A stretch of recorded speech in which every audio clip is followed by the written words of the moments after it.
Zee 24 तास एक पाऊल पुढे। शहरात अन्न आणि औषध प्रशासनानं 2 ठिकाणी पोलो गोळ्यांची 6.35 लाखांची पाकिटं जप्त केली आहेत। परवानगी नसलेल्या पदार्थांचा पोलोच्या या गोळ्यांमध्ये वापर केल्याचं उघड झालंय। सर्वसामान्यपणे पोलो गोळी सर्वांनाच आवडते, पण आता ही गोळी खाण्यापूर्वी जरा विचार करा, कारण अन्न व औषध प्रशासनानं नागपुरात या गोळ्यांच्या वितरकांवर कारवाई करून 6,35,000चा माल जप्त केलाय। या गोळ्यांमध्ये स्टेरिक ऍसिड असल्याची माहिती स्वतः कंपनीने दिली आहे आणि त्याप्रमाणे गोळ्यांच्या पाकिटावरती नमूदही आहे।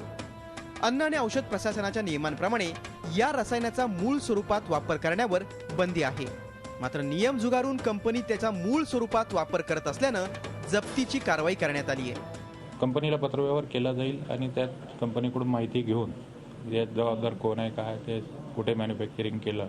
तसं सुरेंद्रनगरला त्यांनी दुसऱ्याकडून मॅक्सन्स फार्मास्युटिकल इंडिया लिमिटेड यांच्याकडून मॅन्युफॅक्चरिंग करून घेतल्याचं लेबलवरून दिसून येतं, तर त्यांच्या विरुद्ध आहे आणि कंपनी विरुद्ध कारवाई घेतली।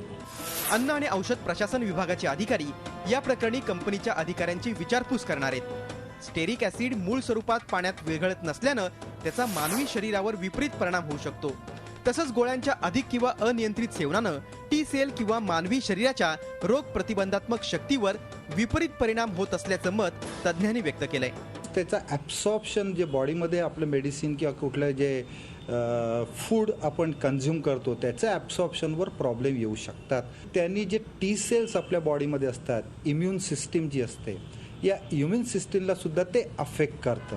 आता या प्रकरणी नेस्ले कंपनी काय भूमिका मांडते आणि एफडीएचा दावा खरा ठरल्यास कंपनीवर काय कारवाई होते ते पाहणं महत्त्वाचं ठरणार आहे।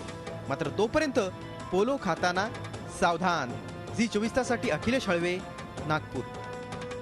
झी 24 तास एक पाऊल पुढे।